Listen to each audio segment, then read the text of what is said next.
사무엘상 16장 6절에서 13절의 말씀으로 하나님이 세우신 사람이란 제목으로 말씀을 선포하겠습니다. 오늘 우리가 읽은 이 16장의 말씀은 새로운 왕이 세워지는 이야기입니다. 하나님은 새로운 왕 다윗을 세우셨고 그로 인해 이스라엘 왕이 바뀌는 장면이 바로 오늘의 말씀인 거예요. 그렇게 오늘 우리가 읽은 본문을 잘 이해하기 위해서는 그 전에 어떤 맥락에서 하나님이 새로운 왕을 세우시게 되셨는지, 또한 이처럼 왕이 바뀌는 일이 왜 이스라엘에게 중요한지 우리가 보면서 이 본문, 이 16장의 말씀을 함께 살펴보도록 하겠습니다. 오늘 우리가 읽은 16장의 전 문맥을 보면 사울 왕이 하나님께 버려집니다. 하나님은 사무엘 선지자를 통해 이미 사울 왕의 시대가 끝났다, 하나님이 사울 왕을 버리셨다라고 말씀하셨어요. 그 이유는 사울 왕이 하나님의 말씀을 거역했기 때문입니다. 사무엘상 13장에 보면 사울은 사무엘이 오기 전 제사를 드려버립니다. 제사는 그 당시 선지자이자 제사장인 사무엘만 행할 수 있는데, 사울이 전쟁에 대한 두려움 때문에, 백성들의 눈치 때문에 자기가 제사를 드려버리죠. 거기다가 15장에서 사울은 아말렉 전투에서 모든 것을 진멸하라는 하나님의 명령을 어깁니다. 아말렉 전쟁에서 승리는 했지만 사울은 모든 걸 진멸하지 않고 자기가 보기에 기름지고 좋은 짐승들을 남기게 되죠. 물론 사울 왕은 하나님의 말씀에 어느 정도 순종을 했습니다. 15장의 아말렉 전투만 봐도 그는 열심히 앞장서서 전쟁을 치렀습니다. 하나님 말씀대로 모든 군사들을 진멸했어요. 그런데 다만 아말렉 왕 아각만은 남겨둔 거죠. 그 한 사람만 남겨둔 거죠. 그들의 소유도 거의 진멸했습니다. 그런데 다만 기름지고 좋은 짐승들만 남겨둔 거예요. 그는 대부분 순종했습니다. 그러나 온전히 행하지는 않았죠. 이후 사무엘은 사울을 찾아왔습니다. 하나님이 다 진멸하라고 했는데 이 짐승들의 소리는 무엇이냐? 그러자 사울이 대답합니다. 하나님께 제사를 드리기 위해 남겨둔 거라고요. 어떻게 보면 사울은 정말 종교적인 사람이에요. 겉으로 보면 하나님의 말씀에 앞장서서 순종하는 사람처럼 보입니다. 주위 사람들이 봤을 때도 저 사람 참 열심히 순종하는 사람이구나 라고 보여질 사람이에요. 그러나 하나님은 그의 중심을 아셨습니다. 겉으로는 열심히 하는 것 같지만 사울이 하나님을 진정 왕으로 인정하지 않고 온전히 순종하지 못하는 그 중심을 하나님은 다 알고 계셨습니다. 그래서 결국 사울은 폐위돼요. 사울은 사무엘에게 매달렸습니다. 제발 한 번만 더 기회를 달라고, 나의 죄를 용서해 달라고. 겉으로 보면 그가 회개한 것처럼 보이지만 그 역시 진실된 회개가 아니었습니다. 사무엘상 15장 30절 하반절입니다. 청하옵나니 내 백성의 장로들 앞과 이스라엘 앞에서 나를 높이사 나와 함께 돌아가서 내가 당신의 하나님께 경배하게 하소서. 말씀을 보면 무엇이 계속 반복이 되죠? 나입니다. 나. 그렇죠? 여러분, 사울은 전쟁을 치렀고 이 전쟁이 하나님의 전쟁이었음을 확증해야 했어요. 그래야 자신의 왕의 권력을 유지할 수 있었습니다. 그렇게 사울 왕은 요청합니다. 나를 높여주십시오. 나와 함께 돌아가서 당신의 하나님께 경배하게 하소서. 그것도 또 당신의 하나님이에요. 그렇죠? 결국 사울 왕은 버려지게 돼요. 그리고 사무엘은 슬퍼하죠. 35절입니다. 사무엘이 죽는 날까지 사울을 다시 가서 보지 아니하였으니 이는 그가 사울을 위하여 슬퍼함이었고 여호와께서는 사울을 이스라엘 왕으로 삼으신 것을 후회하셨더라. 여기서 사무엘이 사울을 위하여 슬퍼했다라는 건 애통했다라는 의미예요. 장례식에서의 그 슬픔, 애통을 의미합니다. 이 말은 사무엘은 그저 뭔가 사울에 대한 연민 때문에, 그가 버려진 것에 대한 불쌍한 그 마음 때문에 통곡한 게 아니라는 겁니다. 여기서 사무엘은 오히려 이 사울 왕 때문에 영적으로 사망 선고가 내려질 위기에 처한 그의 백성 이스라엘을 생각하며 애통해하는 거예요. 왕이 제멋대로 하고 있는데 과연 그가 다스리고 있는 이 이스라엘은 어떻게 되는 것일까? 지도자 사무엘은 통곡합니다. 하나님 역시 사울을 왕으로 삼으신 것을 후회하셨더라고 합니다. 여기서의 후회는 하나님이 내가 괜히 사울을 세워서 내가 실수했다, 잘못했다, 그런 후회가 아닙니다. 여기서의 후회는 하나님도 아프셨다라는 거예요.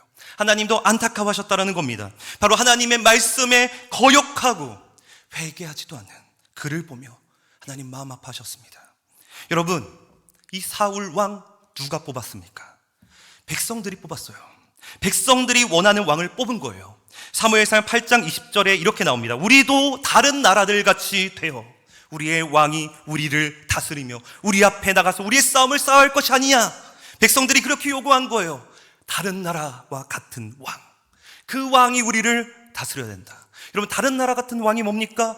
말 그대로 세속적인 왕, 힘있고 말 그대로 능력있고 준수한 외모와 키와 강한 리더십을 가진 그런 고대시대의 왕, 그런 세속적인 왕을 요구했고 그들의 시도는 결국 참된 왕이신 하나님을 버린 것이며 그 결과는 실패로 끝난 것입니다. 여러분, 우리 역시 하나님의 자녀이자 백성으로서 이 사실을 기억해야 돼요. 우리가 하나님을 믿는다고 하면서 우리가 빠지는 함정 중 하나가 바로 대중주의입니다. 데이비드 웰스라는 신학자이자 사회학자가 있는데 그 사람은 이 시대의 사조가 절대적 진리를 부인하는 개인주의, 상대주의, 포스트 모던주의도 있지만 그중 가장 파급력 있는 사조가 대중주의다라고 합니다.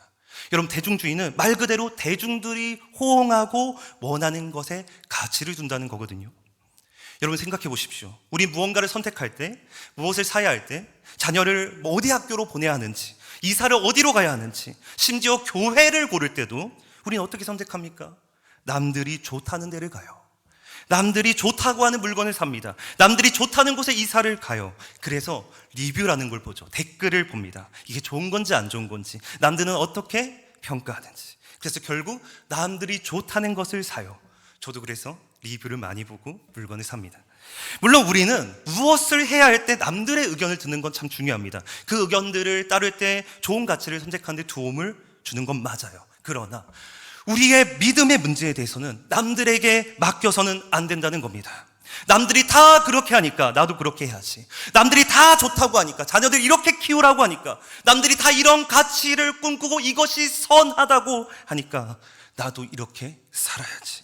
이렇게 할 수 없다는 것입니다. 우린 하나님이 나의 왕이세요. 우리는 그분을 따라야 할 백성들이기 때문에 우리의 모든 삶의 선택과 가치와 소원들은 하나님이 원하시고 기뻐하는 것이 무엇인지, 그것이 우리의 기준이 되고 가치관이 되고 방향성이 되어야 할 줄 믿습니다. 그렇다면 하나님은 사울 왕으로 인하여 영적으로 큰 위기에 처한 이스라엘을 어떻게 구원하십니까? 1절입니다. 여호와께서 사무엘에게 이르시되 내가 이미 사울을 버려 이스라엘 왕이 되지 못하게 하였거늘 내가 그를 위하여 언제까지 슬퍼하겠느냐.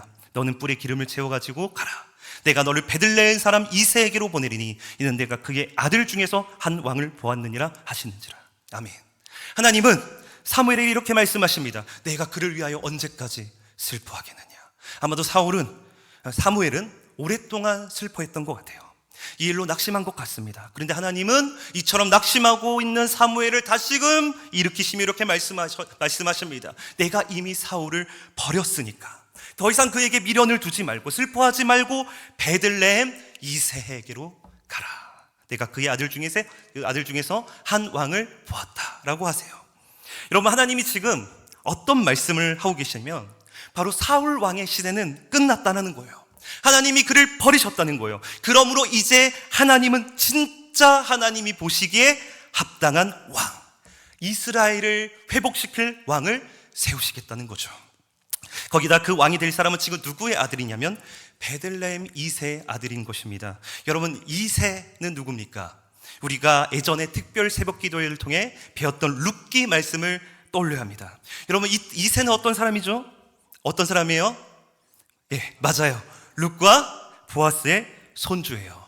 룻과 보아스의 아들 오벳의 아들 이새, 바로 그 아들들 가운데 하나님이 왕을 세우기로 작정하셨다는 겁니다.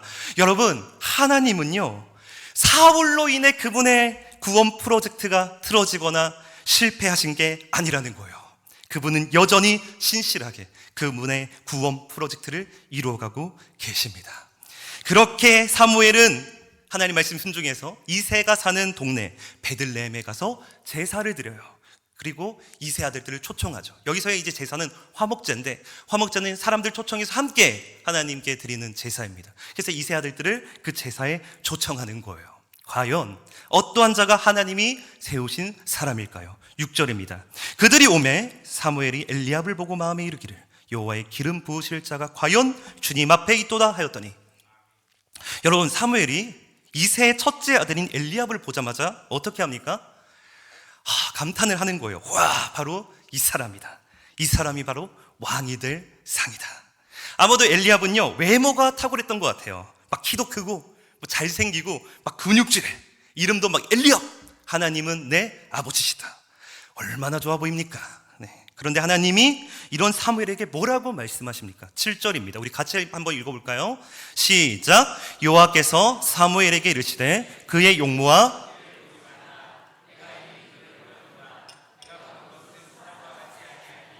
사람은 외모를 보거니와 나 여호와는 중심을 보느니라 하시더라. 아멘. 여호와께서 사무엘에게 이르시되 그의 용모와 키를 보지 말라고 하십니다. 하나님은 용모와 키를 보지 않으신대요.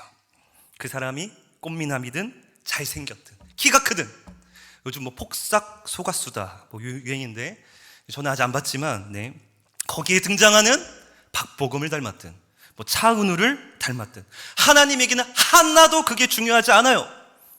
우린 중요하죠. 거기에 누가 출연했대, 누가 뭐 어떤 배우가 했대, 그 사람 잘생겼대, 누가 결혼한다는데 잘생겼대, 키 크대. 여러분, 이거 하나님은 하나도 보지 않으십니다. 그럼 하나님 뭐 보세요? 중심을 보신다는 겁니다. 중심을 보신다는 건 마음을 보신다는 거죠. 여러분, 사무엘은 그 당시 이스라엘 중에 가장 영적으로 탁월했던 선지자였습니다. 그런데 그도 하나님이 세우신 사람을 알아보지 못했어요. 중심을 보지 못합니다. 외모를 보죠. 여러분, 이게 우리 인간의 한계입니다. 겉모습만 보고 판단할 수밖에 없는 게 우리의 연약함이자 한계입니다. 저 역시 막 기간 사역하면서 여러 목사님들을 만나는데 처음에 뭐 평범하게 인사하고 목사님 하다가 나중에 그분이 스카이 대학 나오신 목사님이야.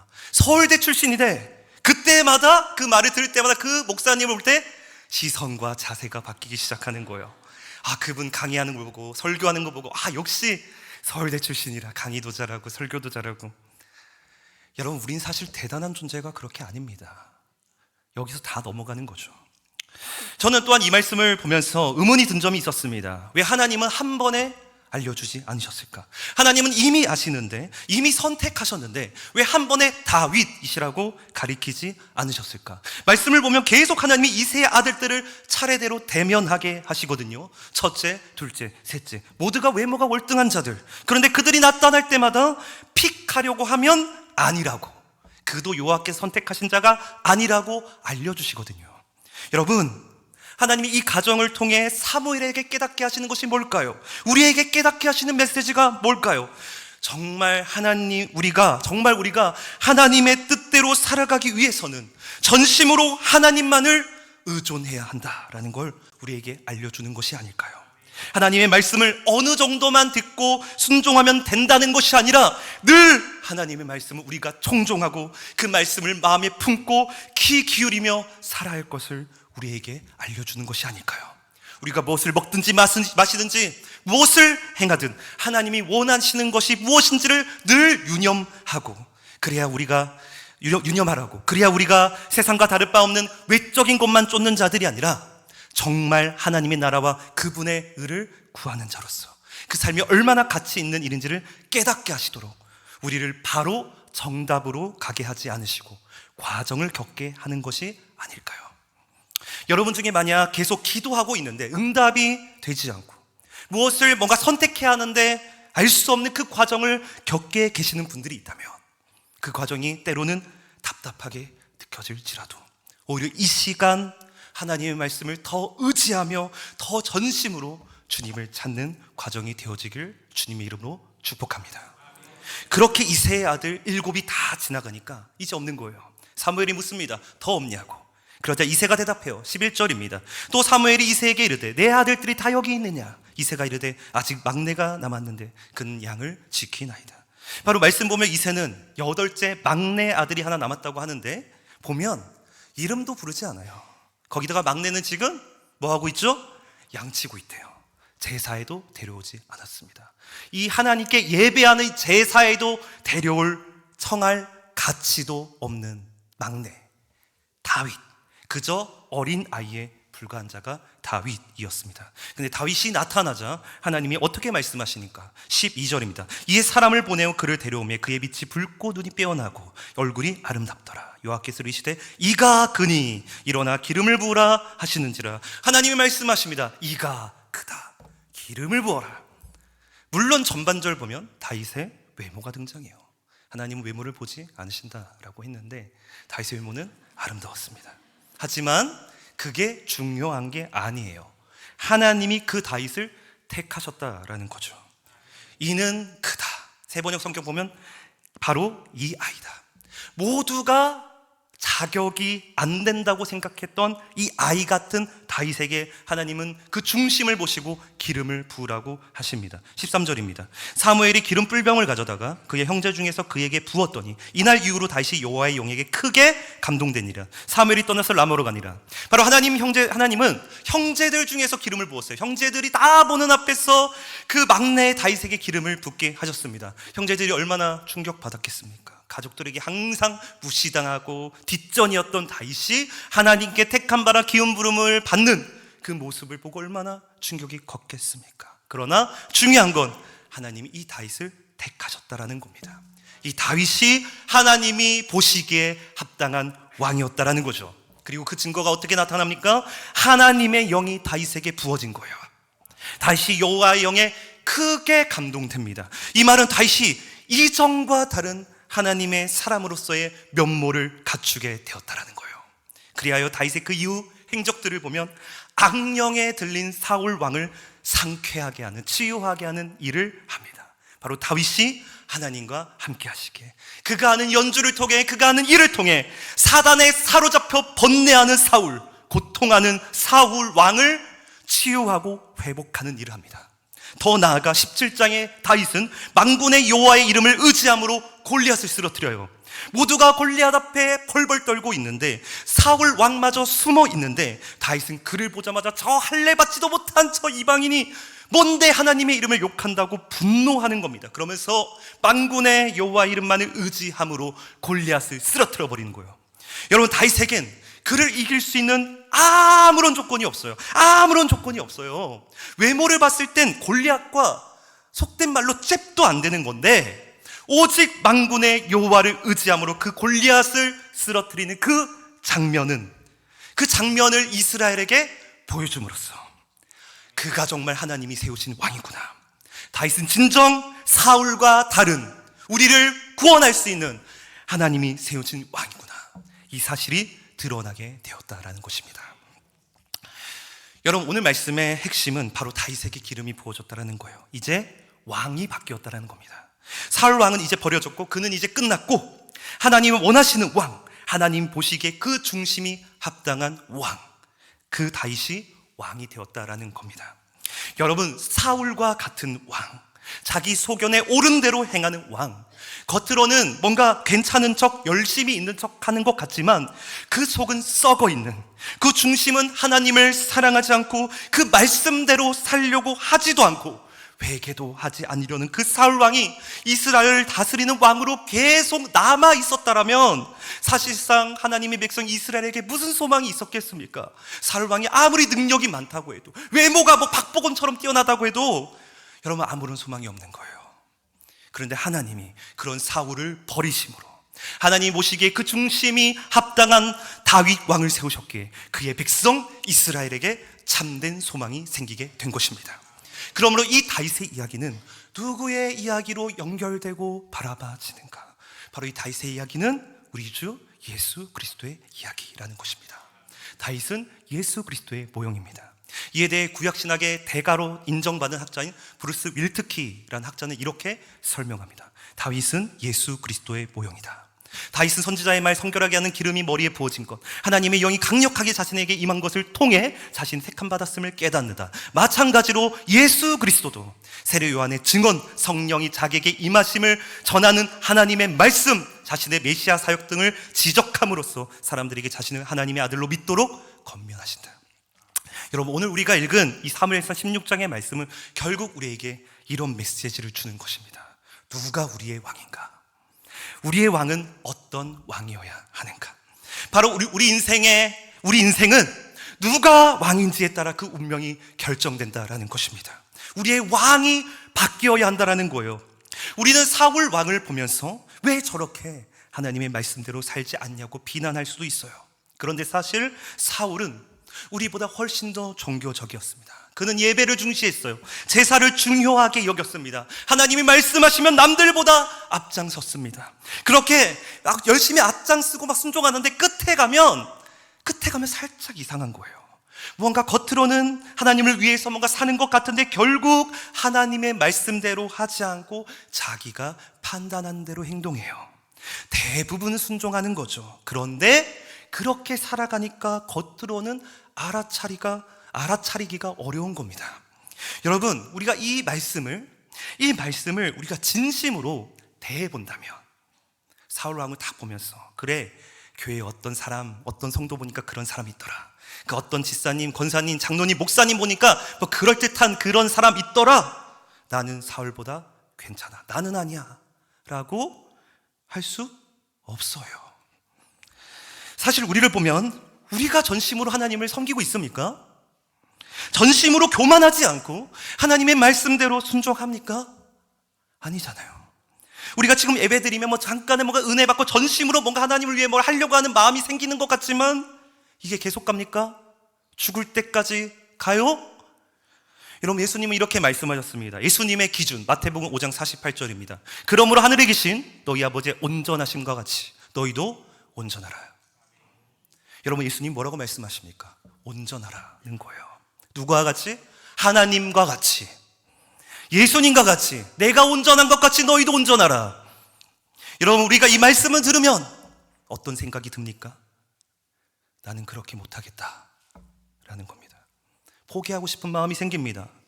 사실 우리는 어떻게 해야 할지를 압니다.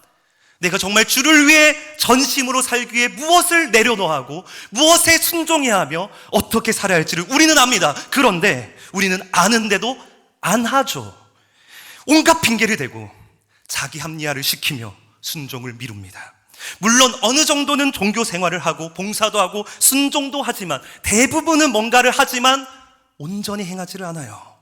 그리고 이 모든 걸 여러분 누가 지금 결정하고 있는 거예요? 누가 결정권자예요? 납니다.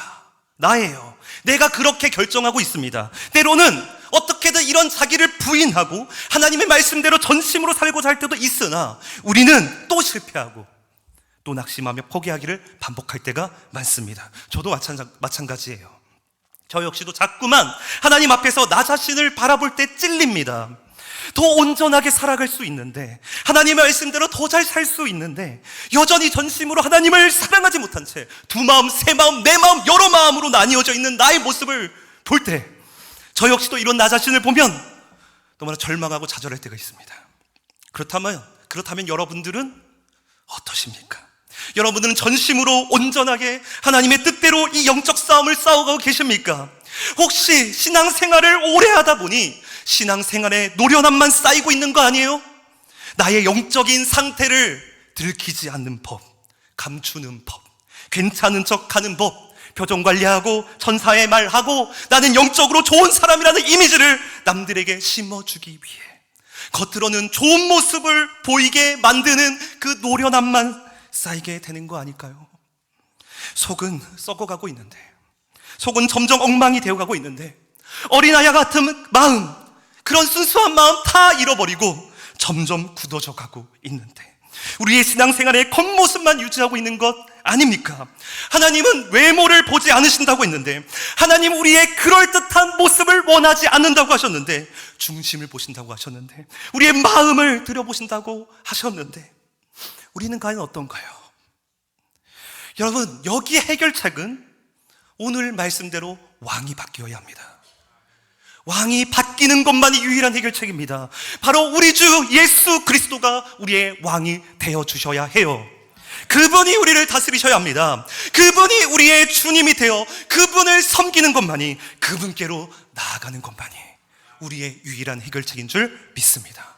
히브리서 3장 1절에 이렇게 말씀합니다. 그러므로 함께 하늘의 부르심을 받은 거룩한 형제들아, 우리가 믿는 도리의 사도이시며 대제사장이신 예수를 깊이 생각하라.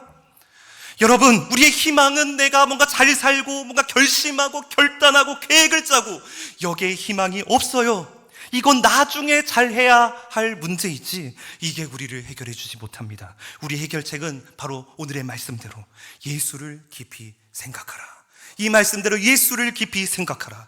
그분이 나의 죄를 대신하여 죽으시고 부활하셔서 나의 주인이 되어주셨다라는 이 복음, 이제는 우리의 겉사람을 벗어버리고 새 사람을 입게 하신 그 주님을 힘입어 그분께로 나아갈 때 그분은 언제나 이런 우리를 다시금 거룩하다 하시고 의롭다라고 인정해 주신다라는 것입니다. 우리 로마서 3장 28절 우리 같이 읽겠습니다. 시작. 그러므로 사람이 의롭다 하심을 얻는 것은 율법의 행위에 있지 않고 믿음으로 되는 줄 우리가 인정하노라. 아멘. 여러분, 하나님은 율법의 행위로 우리의 겉모습에 따라 판단하지 않으시는 거예요. 하나님은 이 시간 우리의 믿음을 보십니다. 바로 누구를 향한 믿음이요? 예수 그리스도를 향한 믿음.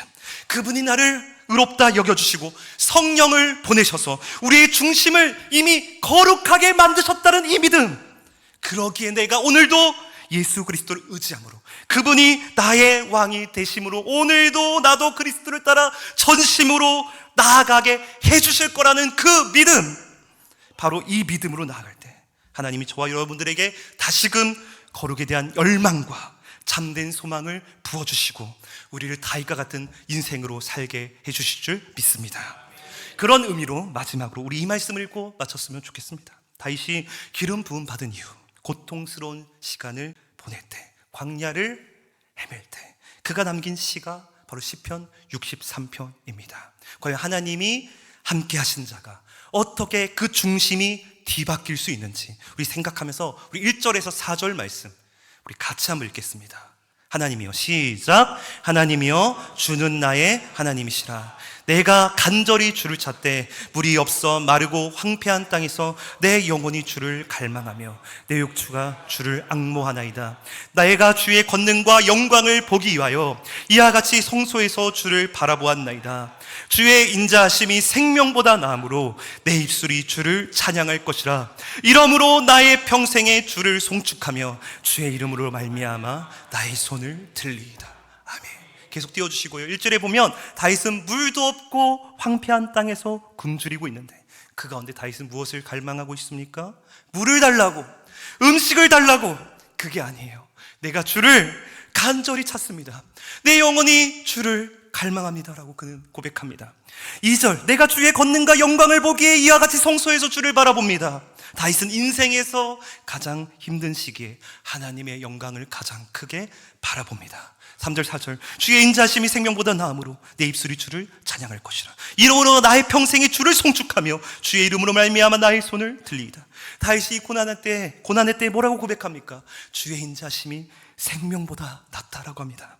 이 고난의 때 하나님의 은혜와 자비가 풍성하다라고 고백합니다. 그리고 나의 평생에 주님의 이름을 찬양한다고, 두 손 들고 주님의 이름을 높인다고, 송축한다라고 하나님을 예배하는 거예요. 여러분, 내려주시고, 여러분, 하나님은 이처럼 하나님이 세우신 사람을 이렇게 바꾸시는 거예요. 그 중심이 전심으로 하나님을 갈망하는 자로서, 찾는 자로서 이런 우리를 바꾸실 줄, 성령님이 이런 우리를 바꾸실 줄 믿습니다.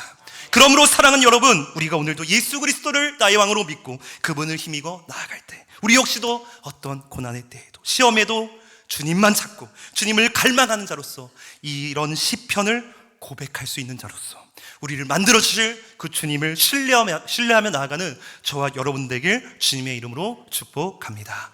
우리 같이 찬양하겠습니다.